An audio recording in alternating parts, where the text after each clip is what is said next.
आज की वीडियो में हम बाबा साहेब के जीवन की हर वो छोटी बड़ी सभी जानकारी देंगे जो आपको जाननी चाहिए। वीडियो थोड़ी लंबी जरूर हो सकती है, पर इस वीडियो के माध्यम से अंबेडकर जी के जीवन संघर्ष के बारे में पूरी तरह से जान पाओगे।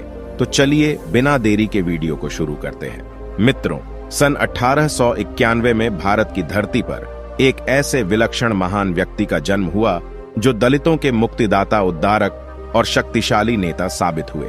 वे एक महान लेखक, नारी जाति को सशक्त बनाने वाले सिद्धांत शास्त्री और बौद्ध धर्म के मानवीय सिद्धांतों के पुनरुद्धारक थे। उन्होंने मानव अधिकारों को भारतीय समाज में स्थापित किया और मानवीय समानता की बात की। वे भारतीय मनीषा और धर्म के गहन विचारक, शिक्षा, न्याय और अर्थ के प्रसिद्ध विद्वान थे। वे बौद्धिक प्रतिभा के धनी व्यक्ति थे। उन्होंने छुआछूत और भेदभाव की समस्या को भारतीय समाज से उखाड़ फेंकने का बीड़ा उठाया। महात्मा गांधी के साथ विदेश की आजादी की लड़ाई में कंधे से कंधा मिलाकर चले। बचपन से लेकर सेना की नौकरी में बड़ा पद पाने तक उन्होंने छुआछूत और भेदभाव की असहनीय पीड़ा सही और कसम खाई कि वे हिंदुस्तान से भेदभाव की खाई और छुआछूत के कलंक को मिटाकर रहेंगे और सैकड़ों वर्षों से अपमान, उपेक्षा और तिरस्कार सहते आ रहे दलितों को शिक्षा, न्याय, समानता और सम्मान का अधिकार दिलाकर रहेंगे। यदि आपने अभी तक हमारा चैनल अंबेडकर साहेब जी सब्सक्राइब नहीं किया है तो सब्सक्राइब कर लें और साथ ही बेल आइकन को अवश्य दबाएं ताकि आने वाले वीडियो का नोटिफिकेशन आपको सबसे पहले मिल सके। उस मुक्तिदाता ने महसूस किया कि जब तक देश के संविधान और कानून में दलितों के लिए न्याय, समानता और उन्नति के प्रावधान नहीं किए जाएंगे, तब तक दलित अपनी स्थिति से कभी ऊपर नहीं उठ पाएंगे। उस मसीहा ने महसूस किया कि शिक्षा ही वह ताकतवर हथियार है जो प्रत्येक दलित को सशक्त बना सकती है और उसे अपने मानवीय अधिकार समाज के लोगों व धर्म जाति के ठेकेदारों से वापस दिला सकती है। इसीलिए पहले उस असीम क्षमता के धनी व्यक्ति ने अपने आप को शिक्षा और ज्ञान से भरपूर बनाया। उसके बाद दलितों को समानता, न्याय और अधिकार दिलाने के पक्ष में सशक्त आवाज उठाई। एक गरीब और उपेक्षित वर्ग से उठा वह असाधारण इंसान एक दिन देश के लाखों करोड़ों दलितों के दिल की धड़कन और उनका मसीहा बन गया। जी हां दोस्तों, आज हम बात कर रहे हैं बाबा साहब अंबेडकर की, जिन्हें डॉक्टर भीमराव अंबेडकर कहा जाता है। वे भारतीय संविधान के निर्माता थे। स्वतंत्र भारत के वे पहले कानून मंत्री बनाए गए। भारतीय संविधान के निर्माण के बाद उन्होंने हिंदू कोड बिल भी बनाया था। डॉक्टर अंबेडकर का जन्म आज से 133 साल पहले उस कालखंड में हुआ था जब हमारा भारत देश अंग्रेजों का गुलाम था तथा हमारे देश के लोग ब्रिटिश साम्राज्यवाद की पीड़ा भुगत रहे थे। तब अंग्रेज लोग तो भारतीयों पर जुल्म करते ही थे, लेकिन भारत के ऊंची जाति के स्वर्ण लोग भी अछूत या निम्न वर्ण के लोगों को घृणा की दृष्टि से देखते थे। अछूत जनों को वे अपने कुएं और नल से पानी भी नहीं लेने देते थे और उन्हें छूना बहुत बड़ा पाप समझते थे। होला में छुआछूत और असमानता के ऐसे युग में मध्य प्रदेश के महू नामक स्थान में एक ऐसे महामानव का जन्म हुआ जो दलित वर्ग के लिए मुक्तिदाता साबित हुआ और उनके महान कार्यों के कारण दलित समाज के लोग उन्हें भगवान मानकर पूजने लगे। उस महापुरुष का नाम डॉक्टर भीमराव अंबेडकर था। अंबेडकर 14 अप्रैल 1891 को पैदा हुए थे। वे अपने माता पिता की 14वीं संतान थे, लेकिन उनके अधिकांश भाई बहन कुछ समय तक जीने के बाद परलोक सिद्धार गए थे। उनके पिता का नाम रामजीराव और मां का नाम भीमाबाई था। दोस्तों, भीमराव के पिता कहने को तो मिलिट्री में सूबेदार थे, लेकिन उन्हें वेतन बहुत ही कम मिलता था। 15 साल सेना में नौकरी करके जब वो रिटायर हुए तो अपने गांव महुआ ये पिता रामजीराव के मन में अपने बच्चों की परवरिश और पढ़ाई लिखाई की चिंता थी, लेकिन इसके लिए ना तो उनके पास पर्याप्त पैसा था और ना ही महू गांव में बच्चों के लिए स्कूल की सुविधा थी।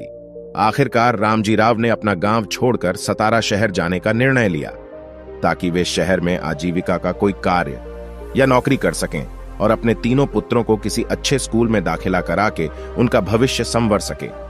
भीमराव के पिता जानते थे कि हम महार जाति से हैं और हमारी जाति के लोगों को देश में अछूत माना जाता है।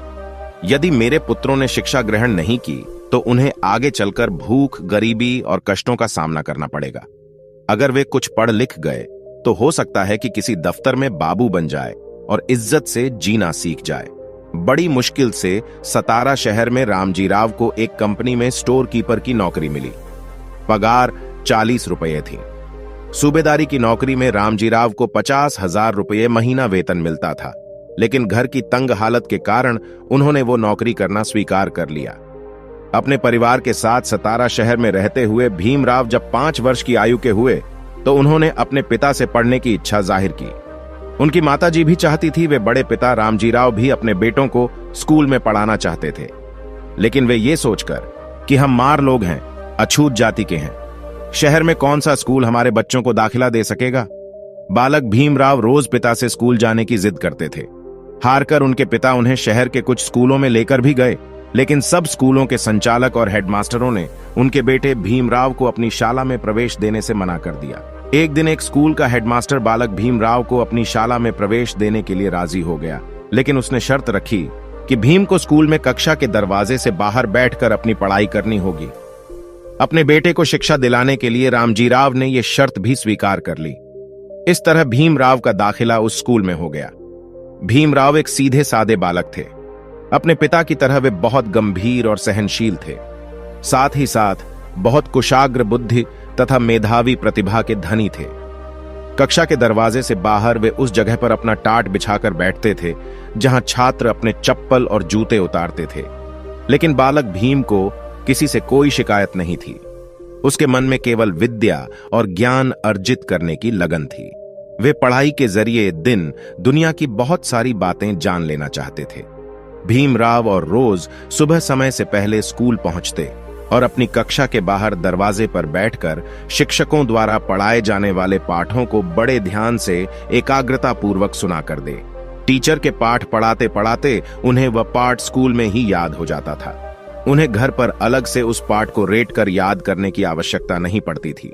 टीचर उनसे पाठ के संबंध में जो जो सवाल पूछते उसका भीमराव एकदम सही सही जवाब दे दिया करते थे। एक दिन गणित के अध्यापक ने एक प्रश्न ब्लैक बोर्ड पर लिखा और भीमराव को उसे हल करने के लिए बुलाया। भीमराव बड़े गर्व के साथ उठकर कक्षा के भीतर दाखिल हुए और जैसे ही ब्लैक बोर्ड की ओर बढ़े, कक्षा के सभी बच्चे चिल्लाकर कहने लगे, मास्टर जी, भीमराव अछूत है। ब्लैक बोर्ड के पास हमारे खाने के टिफिन रखे हुए हैं, इसकी परछाई से हमारे टिफिन का खाना अपवित्र हो जाएगा।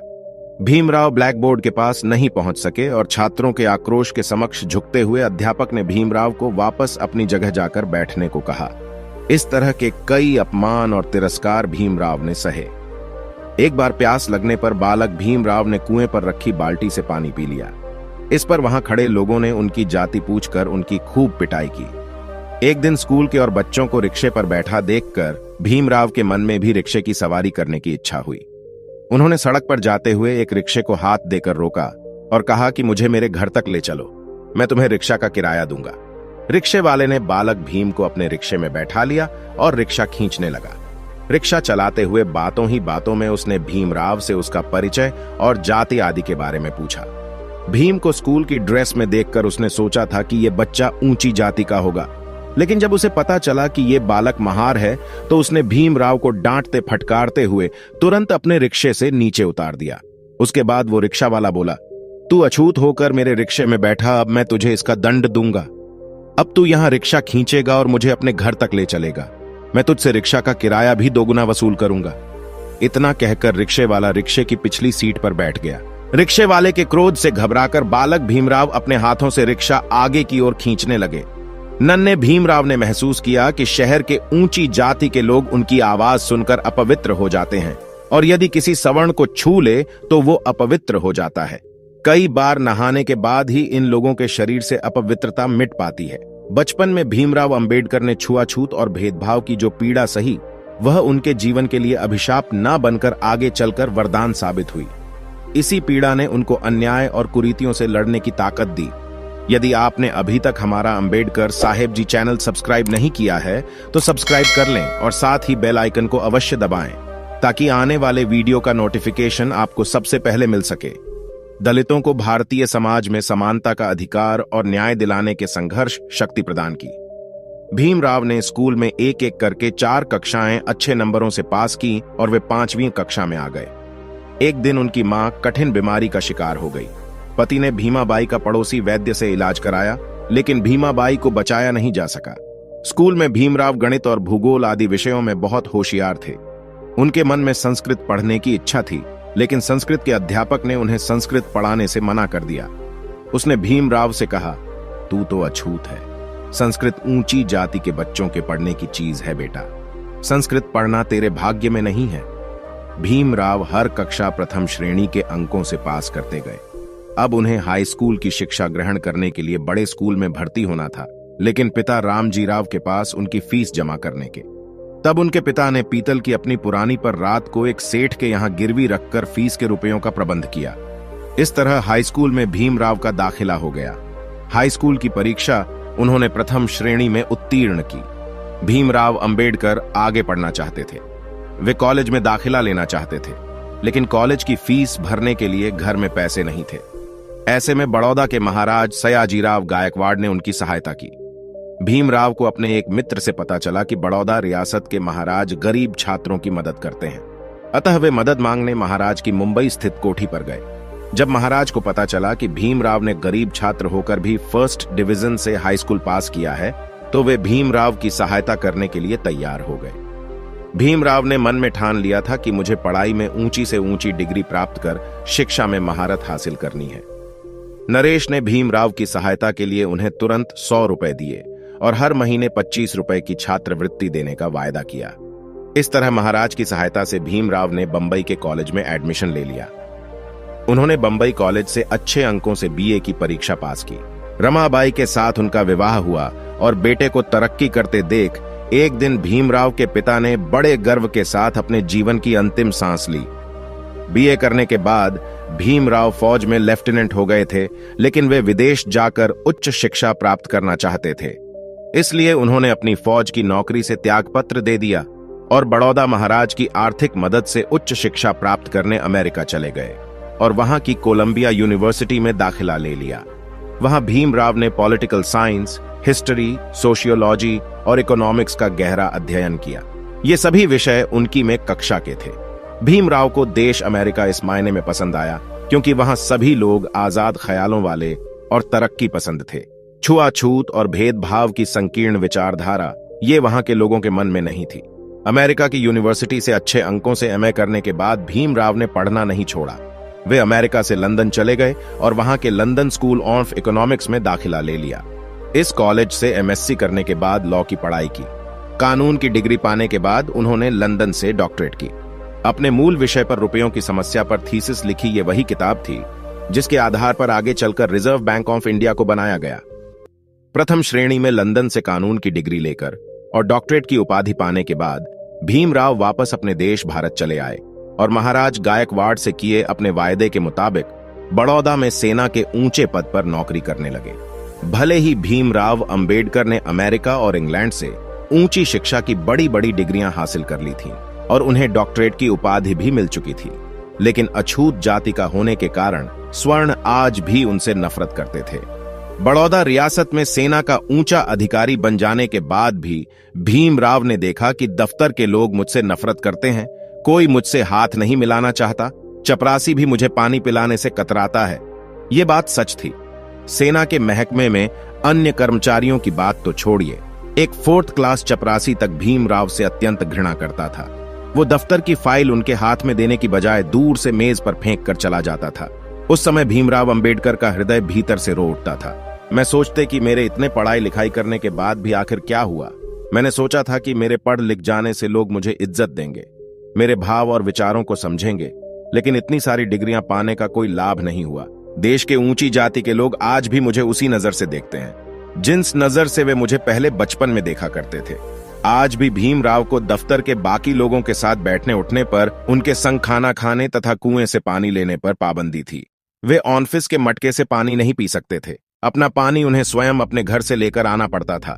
इस तरह से छुआछूत की पीड़ा सहते हुए डॉक्टर भीमराव अंबेडकर ने अपने पिता की तरह जिंदगी के अनेक दुख, दर्द व कष्ट से उनकी धर्मपत्नी रामाबाई ने एक के बाद एक 5 संतानों को जन्म दिया, लेकिन इलाज की सुविधा न मिलने के कारण 4 संतानें एक एक करके मृत्यु को प्राप्त हुई। केवल एक संतान शेष बची रामाबाई की तबीयत भी अब खराब रहने लगी थी। लंबी बीमारी का कष्ट झेलते हुए उन्हें भी अपनी जान से हाथ धोना पड़ा। अब भीमराव संसार में अपने बेटे के साथ अकेले रह गए। उनके बेटे का नाम यशवंतराव था। छुआछूत और भेदभाव की बीमारी ने बाबा साहब के दिलों दिमाग पर गहरी चोट की। उनके स्वाभिमान को समाप्त करना चाहा। पत्नी और बच्चों के निधन ने भी भीमराव को भयंकर मानसिक आघात पहुंचाया। बाबा साहब के स्थान पर यदि कोई और होता तो इतना सब सहकार टूट जाता, संघर्ष और देश सेवा का रास्ता छोड़कर अपने आप तक सीमित हो जाता। लेकिन बाबा साहब ने हारना और रुकना नहीं सीखा था। बचपन से लेकर अब तक वे अपनी कठिन मेहनत और लगन से कामयाबी या पाते आए थे। जीवन के दुख दर्द, अपनों से बिछुड़ने का कष्ट सहकर भी उन्होंने देश की सेवा करने का रास्ता नहीं छोड़ा। वे गांधी जी के सत्य और अहिंसा के सिद्धांत से प्रेरणा लेकर सत्याग्रह के रास्ते पर चल पड़े। ये सत्याग्रह उन्होंने दलितों को समानता और न्याय दिलाने के लिए किया। सन 1926 में सत्याग्रह अपनाते हुए उन्होंने प्रण किया कि मैं सब दलितों को गांव के तालाब और कुओं से पानी पीने का और मंदिर में प्रवेश कर भगवान के दर्शन करने का अधिकार दिलाकर रहूंगा। एक दिन गांव के सैकड़ों दलितों को साथ लेकर उन्होंने जोरदार तालाब से पानी पिया और सबके साथ वीरेश्वर मंदिर में प्रवेश करके भगवान की मूर्ति के दर्शन किए। गांव के सवर्ण लोग उनका रास्ता रोकने के लिए आगे आए, लेकिन दलित जनों की एकता व संगठन की मजबूती देखकर उन्होंने अपने पैर पीछे हटा लिए। ये सब बाबा साहब के निडरता, बहादुरी और दृढ़ निश्चय के कारण ही संभव हो पाया था। उन दिनों दलित महिलाओं को अपनी धोती या साड़ी गांव से ऊपर उठाते हुए पहननी पड़ती थी। उन्हें धोती से अपने पैरों को ढकने का अधिकार नहीं था। डॉक्टर भीमराव ने उन महिलाओं को और महिलाओं की तरह पांव तक नीचे साड़ी पहनने का अधिकार दिलाया। इसके बाद बाबा साहब ने कम्युनल इलेक्टोरेट की मांग कर दी। भीमराव चाहते थे कि हमारी दलित कम्युनिटी के आधार पर हमें मतदान का अधिकार मिले। गांधी जी ने भीमराव की इस बात का विरोध किया। गांधी जी सर्वधर्म संभाव में विश्वास करते थे। उनका कहना था कि लोगों को धर्म और जाति के आधार पर किसी भी प्रकार से बांटा नहीं जाना चाहिए। लंदन में जब दूसरा गोलमेज सम्मेलन हुआ तो भीमराव उस सम्मेलन में भाग लेने गए। उन्होंने पहले गोलमेज सम्मेलन में भी ब्रिटेन के किंग जॉर्ज पंचम के सामने अछूतों की समस्या की बात उठाई थी। दूसरे गोलमेज सम्मेलन में बाबा साहब ने पुरजोर तरीके से किंग जॉर्ज पंचम से आग्रह किया कि अछूतों के लिए निर्वाचन क्षेत्र अलग होना चाहिए। गांधी जी ने उनकी बात पर आपत्ति प्रकट करते हुए कहा, मैं अलग निर्वाचन क्षेत्र की तुम्हारी बात मानने के लिए तैयार नहीं हूं। अंबेडकर, तुम कहते हो कि तुम यहां अछूतों का प्रतिनिधित्व करने आए हो, लेकिन तुम तो हिंदू धर्म को बांट रहे हो, देश के टुकड़े टुकड़े करना चाहते हो। मैं अछूतों को ईसाई और मुसलमान बना दूंगा, लेकिन हिंदू धर्म को खंडित नहीं होने दूंगा। लेकिन इंग्लैंड के किंग जॉर्ज पंचम ने गांधी जी की आपत्ति की ओर अधिक ध्यान नहीं दिया और उन्होंने अंबेडकर की सभी शर्तें स्वीकार करते हुए कहा, भारत के अछूतों को अलग निर्वाचन क्षेत्रों के द्वारा आरक्षण दिया जाता है। गांधी जी किसी भी प्रकार से अछूता को अलग से आरक्षण देने पर तैयार नहीं थे। उन्होंने वायसरॉय को पत्र लिखा और कहा कि दलित वर्ग को अलग से आरक्षण देकर आप देश के साथ बहुत अन्याय करेंगे। इस तरह हमारा भारत टुकड़ों में बंट जाएगा। मैंने किंग के निर्णय के विरुद्ध आमरण अनशन शुरू कर दिया है। जब अछूतों के पृथक निर्वाचन क्षेत्र को लेकर गांधी जी ने आमरण अनशन आरंभ किया तो पूरे देश में खलबली मच गई। तब कांग्रेसी नेता इस समस्या के ऊपर गहराई से विचार करने लगे। सबने तय किया कि इस बात को लेकर मुंबई में एक विशाल सभा का आयोजन होना चाहिए। शीघ्र ही मुंबई में इस समस्या को लेकर एक बड़ी सभा आयोजित की गई। पंडित मदन मोहन मालवीय ने अंबेडकर से अपने मांग पत्र पर पुनर्विचार करने को कहा। अंबेडकर ने कहा, मुझे आपकी हर बात स्वीकार है, पर मैं दलित वर्ग को उनके अधिकार दिलाकर रहूंगा। यदि गांधी जी यह अनशन देश की स्वतंत्रता के लिए करते तो पूरा देश उनके साथ उपवास करता और मैं भी उनके साथ अनशन पर बैठता। दलितों के अधिकार के विरोध में इतना बड़ा अनशन मेरी समझ में या नहीं आ रहा है। मैं देश से छुआछूत को मिटाना चाहता हूं। मैं इसलिए ये कर रहा हूं। गांधी जी उस समय यरवदा जेल में थे। उन्होंने जेल से अंबेडकर को पत्र लिखा, अंबेडकर, देश को टूटने मत दो, हिंदू जाति को बचा लो। मेरा जीवन अब तुम्हारे हाथ में है। अब जैसा उचित समझो वैसा करो। यदि आपने अभी तक हमारा अंबेडकर साहेब जी चैनल सब्सक्राइब नहीं किया है तो सब्सक्राइब कर लें और साथ ही बेल आइकन को अवश्य दबाएं ताकि आने वाले वीडियो का नोटिफिकेशन आपको सबसे पहले मिल सके। गांधी जी के पुत्र देवदास अपनी मां कस्तूरबा के साथ डॉक्टर अंबेडकर को मनाने आए। कस्तूरबा गांधी बोली, गांधी जी से समझौता करके उनका जीवन बचा लो। अंबेडकर अंत में डॉक्टर भीमराव अंबेडकर ने कुछ शर्तों के साथ गांधी जी से समझौता कर लिया। इस समझौते को पूना पैक्ट के नाम से जाना जाता है। इस समझौते की पहली शर्त यह थी कि विधानसभा में हर जनों के लिए राज्य की सीटें 78 से बढ़ाकर 148 कर दी जाए। दूसरी शर्त थी कि कानूनी ढंग से इन सीटों का निर्वाचन हो। तीसरी शर्त केंद्रीय विधानसभा में हर जन होके। अगर सेना में बड़ा पद पाने तक उन्होंने अनेक प्रकार के भेदभाव, तिरस्कार, अपमान, अपशब्द और कठोर वचन सहे, लेकिन अपने मुख से कभी कोई कटु वचन नहीं बोले। कभी गाली गलौज की भाषा का प्रयोग नहीं किया, क्योंकि वे जानते थे कि गाली अथवा अपशब्दों से प्रतिकार करने से बात नहीं बनेगी। इससे अपने दलित समाज को सही न्याय नहीं दिलाया जा सकेगा और ना ही प्रतिशोध के रास्ते पर चलकर उन्हें ऊपर उठाया जा सकेगा। मुझे तो जड़ से भेदभाव और छुआछूत की समस्या नष्ट करनी है। कोई ऐसा महान कार्य करके दिखलाना है जिससे मेरा दलित समाज सदियों तक अपना सिर ऊंचा करके चल सके, समाज के अन्य वर्ग के लोगों के साथ कदम से कदम मिलाकर चल सके और भारत का महान संविधान बनाकर उन्होंने ये अद्वितीय कार्य संभव कर दिखाया। 26 जनवरी सन 1950 को जब भीमराव अंबेडकर द्वारा बनाया गया संविधान देश में लागू हुआ तो दलितों के चेहरे प्रसन्नता से खिल उठे। अन्याय, भेदभाव और तिरस्कार की मार झेल रहे वंचित वर्ग के चेहरों पर खुशियां छा गईं। संविधान के रूप में उन्हें सक्षम और सम्मानपूर्ण जिंदगी जीने के कई अधिकार प्राप्त हो चुके थे। डॉक्टर अंबेडकर ने अपने जीवन और आचरण में हमेशा सहनशीलता के गुण का इस्तेमाल किया। उनके भाषण, लेख और किताबों में तथा संविधान के विभिन्न अनुच्छेदों में भी हमें उनकी सहनशीलता, संयम, धीरज व गंभीरता के महान गुणों के दर्शन होते हैं। गांधी जी की तरह अहिंसा को वे मानव का सबसे बड़ा धर्म या परम धर्म मानते थे। उन्होंने देखा कि बौद्ध धर्म आज के समय में भी सबसे अधिक उदार और सहनशील है। यह धर्म मानव के बीच किसी भी तरह का भेदभाव नहीं करता, किसी को छोटा या किसी को बड़ा नहीं समझता। चाहे मनुष्य किसी भी जाति या धर्म का हो, बौद्ध धर्म सभी को गले लगाता है। यही कारण थे कि बाबा साहब ने हिंदू धर्म त्याग कर बौद्ध धर्म ग्रहण करने का निर्णय लिया। 14 अक्टूबर 1956 को उन्होंने नागपुर में बौद्ध धर्म की दीक्षा ली। उनको दीक्षा देते समय बौद्ध भिक्षु चिंतामणि ने उनसे पूछा, तुम सत्य का पालन कर सकोगे? सत्य मेरी मां है, भीमराव ने उत्तर दिया। भिक्षु चिंतामणि ने पुनः पूछा, कटुवाणी सह सकोगे मेरे लिए? अब इस संसार में कुछ भी कटु नहीं रहा। हाथ में भिक्षा पात्र लिए पीले वस्त्र पहने मुंडित शीश अंबेडकर ने उत्तर दिया। इसके बाद भिक्षुक चिंतामणि ने उन्हें बौद्ध धर्म की दीक्षा दी। अब बाबा साहेब देश के सामान्य व्यक्ति, नेता और किसी के पैरोकार नहीं रहे, बल्कि वे आत्मवत सर्वभूतेषु अर्थात सभी प्राणियों को अपने समान देखने वाले आध्यात्मिक हो गए। बौद्ध धर्म की पुस्तकों का गहराई से अध्ययन मनन करके उन्होंने समतावादी गहन दृष्टि प्राप्त की। अब बाबा साहब के लिए कोई अपना या कोई पराया नहीं रहा था। सब उनके अपने हो गए थे और वे सबके हो गए थे। बौद्ध धर्म स्वीकार कर लेने के बाद सभी के प्रति प्रेम, क्षमा और दया का भाव उन्होंने अपने हृदय में धारण किया। डॉक्टर भीमराव अंबेडकर शिक्षा शक्ति के जीते जागते उदाहरण थे। शिक्षा उनके जीवन का सबसे अधिक महत्वपूर्ण और अभिन्न हिस्सा थी। शिक्षा ने इन्हें तार्किक शक्ति, बौद्धिक ताकत और मन करने की योग्यता प्रदान की। कोलंबिया यूनिवर्सिटी ने इन्हें number 1 scholar in the world की उपाधि प्रदान की। शिक्षा के बल पर ही भीमराव ने समाज के दलित और निचले तबके को ऊपर उठाकर उन्हें समर्थ और योग्य बनाया। बाबा साहब की योग्यता, राष्ट्र सेवा और समाज हित में किए गए उनके महान कार्यों को देखते हुए उन्हें सर्वोच्च नागरिक सम्मान भारत रत्न से विभूषित किया गया।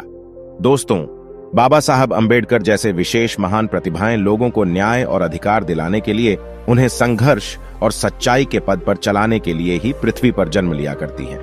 उन्हें आज भी भारतीय संविधान के निर्माता और दलितों के मसीहा के रूप में याद किया जाता है। उनका संपूर्ण जीवन सच्चाई और न्याय के लिए संघर्ष, कष्ट सहन, सहनशीलता, त्याग और राष्ट्र सेवा का जीता जागता उदाहरण है।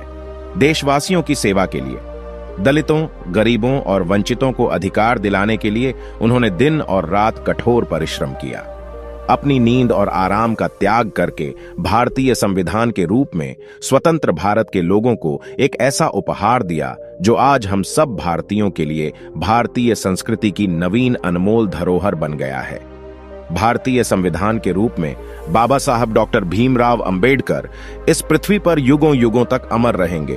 अपने द्वारा बनाए गए संविधान और कानूनों के रूप में बाबा साहब आज भी दलितों और वंचितों के लिए प्रेरणा पुंज एवं शक्ति के स्रोत हैं। उनके त्याग, संयम, सहनशीलता, गंभीर राष्ट्र सेवा और उत्थान कार्यों को शत शत नमन। ये वीडियो आपको कैसा लगा और आगे आप किस विषय अथवा चरित्र के बारे में वीडियो देखना चाहते हैं, कमेंट बॉक्स में अवश्य बताएं। और यदि आपने दोस्तों आज की वीडियो में बस इतना ही। इस चैनल पर सिर्फ बाबा साहेब के जीवन से जुड़ी छोटी बड़ी सभी जानकारी लेकर आते रहते हैं। यदि आप बाबा साहब को पसंद करते हो और इनके बारे में और अधिक जानना चाहते हैं तो हमारे अंबेडकर साहेब जी यूट्यूब चैनल को सब्सक्राइब कर ले। वीडियो को पूरा देखने के लिए धन्यवाद।